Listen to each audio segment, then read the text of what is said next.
Hello दोस्तों, foundation academy YouTube channel में आपका स्वागत है।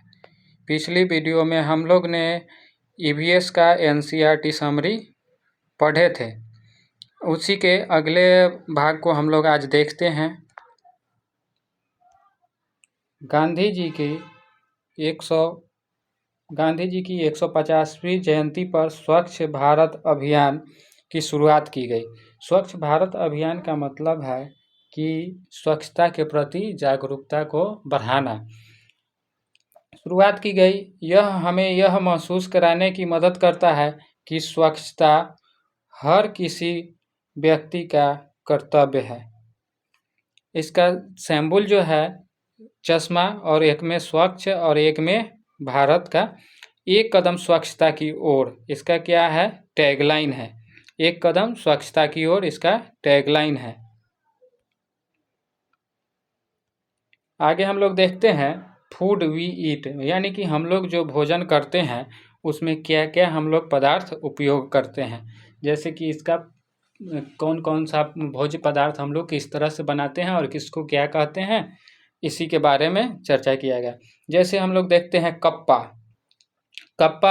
जिसको हम लोग टैपियोका भी के नाम से भी जानते हैं, टैपियोका को ही कप्पा के नाम से जानते हैं। और यह केरल का खाद्य पदार्थ है।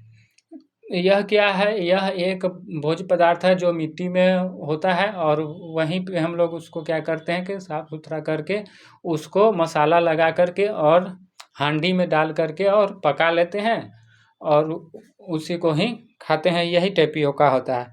हांगकांग, अगला हम लोग देखते हैं हांगकांग के लोगों ने सांप का खाना बहुत पसंद करते हैं। हांगकांग के व्यक्ति जितने भी होंगे वह सांपों को ज्यों का त्यों खा लेते हैं। इस सांपों का से बना हुआ भोजन जो होता है उसको हम लिंग हूँ फेन के नाम से सांपों के द्वारा बना व्यंजन को कहते हैं। कश्मीर में जो है कि मछली को सरसों के तेल में, दो जगह मछली का, एक होता है सरसों के तेल में, एक होता है नारियल के तेल में। सरसों के तेल में जब पकाकर खाया जाता है तो वह कश्मीर में होता है, और जो कि नारियल के तेल में होगा वह गोवा में होगा।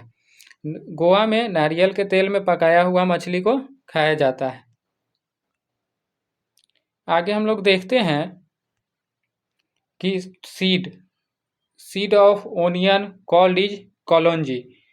तो प्याज के बीज को हम लोग क्या कॉलेंजी बोलते हैं। प्याज के बीज को कॉलेंजी कहते हैं, जो कि काला काला तिल की तरह इसका बीज होता है, यही कॉलेंजी होता है।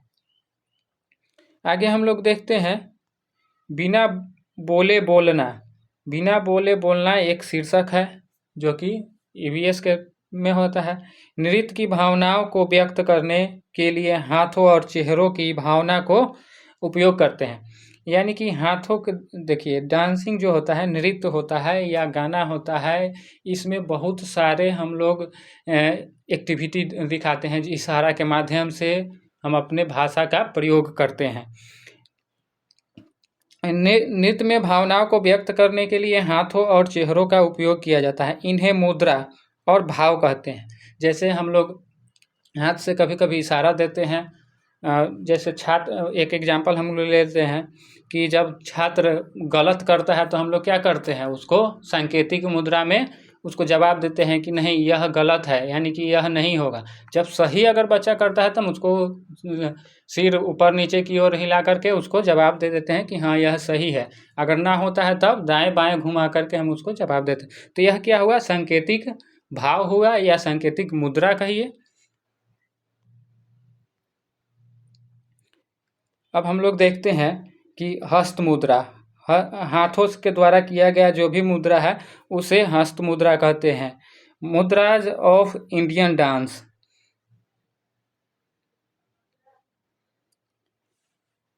भारतीय नृत्य शैली में कौन कौन सी मुद्राएं होती हैं उसके बारे में दिया गया है।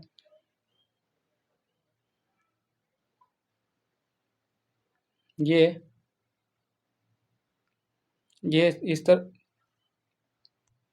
इस तरह से देखिए, हाथों से मुद्राएं किया गया है, चेहरा के माध्यम से। ये सब हाथ की मुद्राएं हैं, हस्त मुद्राएं।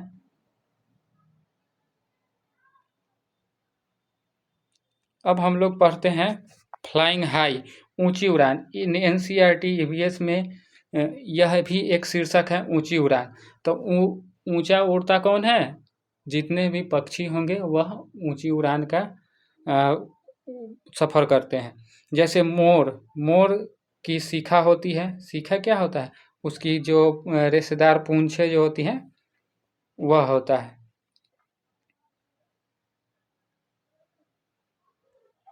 काइट भी एक ऊंची उड़ान उड़ता है। चील की पूंछ यानी कि काइट की पूंछ लंबी उभरी हुई होती है, लंबी होती है, उभरी होती है। वह आसमान में ऊंची उड़ान भर सकती है, तैर सकती है, यानी कि आकाश में ही तैर सकती है, चूम सकती है और सभी चूहों को खा सकती है।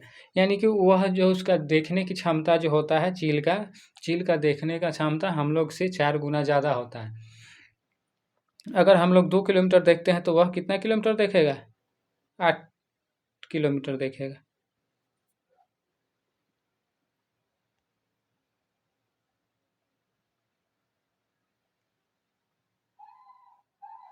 देखिए यह चील का फिगर है।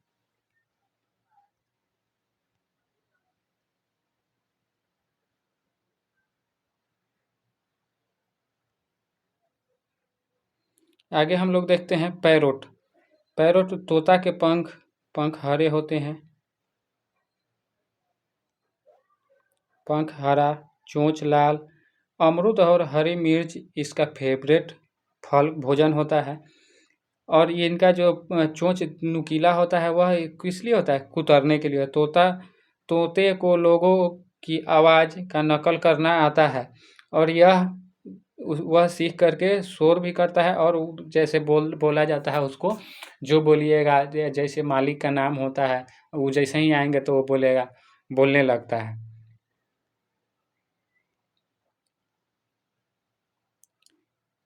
आगे हम लोग देखते हैं क्रो।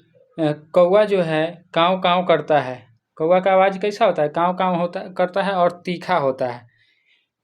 कुकू कुकू की ध्वनि कोयल उत्पन्न करता है और इसका आवाज़ जैसे आप बोलिएगा कू तो भी कू करेगा, यानी कि रिपीटेशन करता है। उसको लगता है कि मेरे स्वजाति से ही आवाज़ आ रहा है। गिद्ध मरे हुए जानवरों को खा जाता है और जगह को स्वच्छ और साफ बनाता है। यानी कि हमारे परिवेश को स्वच्छ रखने के लिए गिद्ध की भी आवश्यकता है। यानी हमारे वातावरण को स्वच्छता के लिए भी इससे जाना जाता है। पिजन, कबूतर की गुलाबी चोंच, भूरे पंख, गुटुरगु की ध्वनि। इसका गुलाबी चोंच नहीं, लंबा नुकीला होता है और थोड़ा इसका कलर बहुत सारा होता है। वाइट होता है, भूरा होता है, काला होता है, सब कलर का होता है। इसका जो ध्वनि होता है गुटुरगु के अनुसार होता है। ट्रेलर बर्ड, इसको दर्जिन चिड़िया या दर्जी चिड़िया, यह अपनी चोंच नुकीला इसका चोंच होता है। यह अपनी चोंच से पत्तियों को सीलकर अपना घोंसला बनाती है।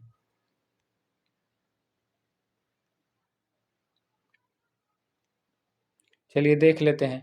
मैना जो है 2 चीज़, एक हमेशा जो है EVS में कन्फ्यूजन का मैटर बनता है। एक उल्लू और एक मैना।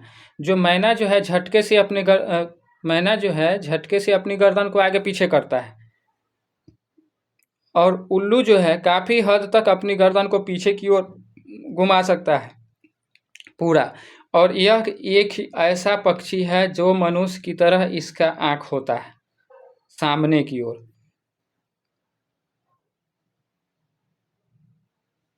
आज के क्लास में इतना ही रहेगा। थैंक यू, धन्यवाद।